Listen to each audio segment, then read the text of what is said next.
Hi, everybody. Welcome to the press. Welcome to the second show of this week. We're going to be talking about the two events that we have not talked about so far this week on the major tours. Again, it's a big week for Asia-based golf events. And on the LPGA, we have the Maybank Championship in Malaysia. And then on the DP World Tour, we have the Genesis Championship. We'll start with the Maybank Championship, played at Kuala Lumpur Golf and Country Club. It's obviously not that huge of a country, so you're not sitting on an enormous swath of golf courses to pick from, but this is a frequent host. Maybank is a frequent sponsor of events that come into Malaysia. They used to have an event on the DP World Tour back when it was the European Tour. So this is a pretty kind of similar common setup. Just now we have the LPGA here. 78 players, no cut. So everyone's going to cash. Everyone gets 4 rounds, just like the Zozo Championship. Genesis Championship, interestingly enough, is a cut event. $4 million purse. Really last opportunity to qualify for the playoffs for the DP World Tour, their final 2 events to cap off their season. But we'll come back to that. Let's start with the LPGA. So we've got Gino Tidical at 8-1, Ronan Yin at 11-1, Heyran Ryu, Salim Boutier, who I tried to fade last week and almost ate it entirely, 12-1. Jin Young Ko playing this week. Interesting that she is playing this week and didn't play last week in South Korea, 14-1. Nasa Hataoka, 16-1. Mao Saigo, 18-1. Hannah Green, who won last week, is 20-1 with Ayaka Furue. Ziyu Lin or Janet Lin is 22-1. Angel Yin is 22-1. Haijin Choi, who I liked last week, is 28-1. Megan Kang, 30. Lilia Vu, 30. Jenny Shin, 30. Charlie Hall, 30. Lynn Grant, 35, along with Jin Hee Im and Allison Corpuz. Yelimi No is 40-1 with Jennifer Kupcho and Jeanette Wanasayan. Ashley Buhai is also at that figure. Gabby Lopez is 45 with Esther Hensleit. We'll stop there for a minute. I'm out of principle just not going to take Natalia Tidical because 8-1 is just too short for somebody who doesn't win that much. Heyran Ryu is kind of interesting to me at 12-1. Boutier continues to play well in Asia. I thought she'd be tired, a little gassed. She is quite erratic, but erratic in good favor right now, 12-1. I don't think I would bet that either. I think my favorite play here is Mao Saigo at 18-1. I picked her for our LPGA 6 group, and all the finishes make sense. She's playing great. Seems kind of be trending toward that win. Kind of makes sense. Hannah Green, I'm not going to back again, even though I love betting Hannah Green. I did not bet her in this last win of hers. I bet her in most of her wins on the LPGA. I've made good money on Hannah Green over the years. However, I don't think she's going to go back-to-back. I just don't see that happening here. I think the smarter play there is to go with Saigo. Maybe think about an Angel Yin. This could be a power player's golf course. I'd probably go to Haijin Choi, 28-1. I'm going to skip Lilia Vu. She has not played well in the Asian swing here so far. Maybe there's an injury concern. Maybe just trying to get to the end of the year. Not sure, but don't really like what I'm seeing there, so I'm going to stay away. I'm staying away from Charlie Hall. I'm staying away from Lynn Grant, who has just not developed into the kind of golfer that you expect to see on the top of the leaderboard for every week. She's just not consistent enough.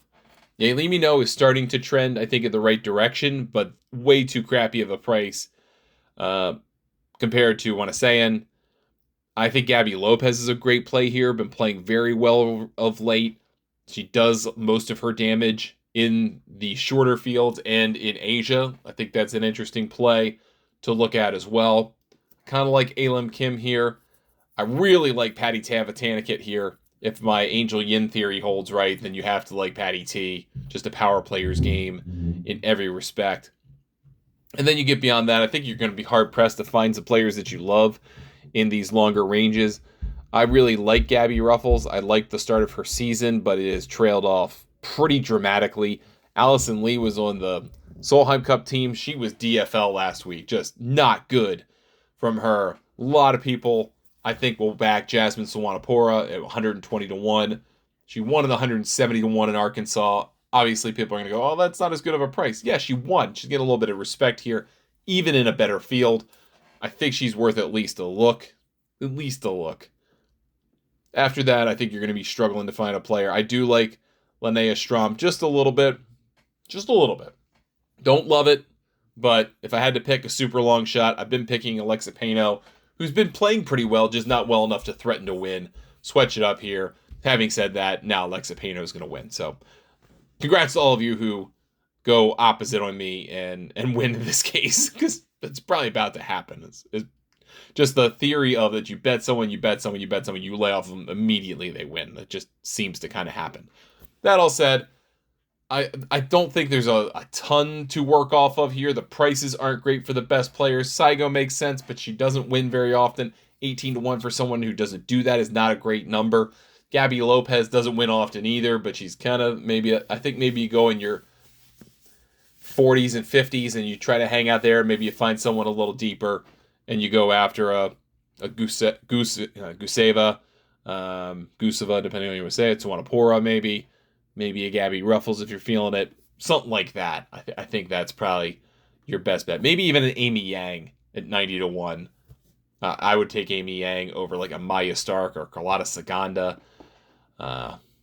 over a number of players, to be honest. Probably even over a Gabby Ruffles at least. So just some things to think about there. Quickly shifting over to the DP World Tour. We've got an interesting field here in that you've got a couple of PGA Tour top 50 guys from Korea playing in Tom Kim and Ben An. Tom Kim just played in Vegas last week. Wasn't the best title defense. Not that he's bad, just didn't have the best week. And then you've got a bunch of regulars on this tour. But you also have a bunch of Korean players in the field who are trying to make their way up into the DP World Tour by finishing well in the Korean PGA standings and their points list. So there's a lot going on here. I don't love betting on this event too much. I mean, I think it's at best a lottery ticket kind of event. But if you go down pretty much down the leaderboard, you're going to see a mixture of guys you've heard of and guys that play on the South Korean tour. And they're all kind of super long odds. I mean, you get the 300s, 350s a little bit earlier than you might think. That all said, Tom Kim's 7-1, Ben An's 8-1, practically unbettable. Nikolai Højgaard at 18-1, I think is at least worth a consideration. I think the same with Guido Migliosi. I think you're going to see some action, maybe on Aaron Cockrell. I like his game. It seems to travel well to the Asian continent. Could be interesting here. I don't see a lot of reasons to bet any one player or the other in the data. I mean, we have this event's second year, so you don't have much to work with here. Maybe I just don't. I think for me, this is largely a stay away. Like, you've got a guy like Jason Scrivener who just played in his home country last week on the PGA Tour of Australasia. Not that he was horrible, he just didn't play great.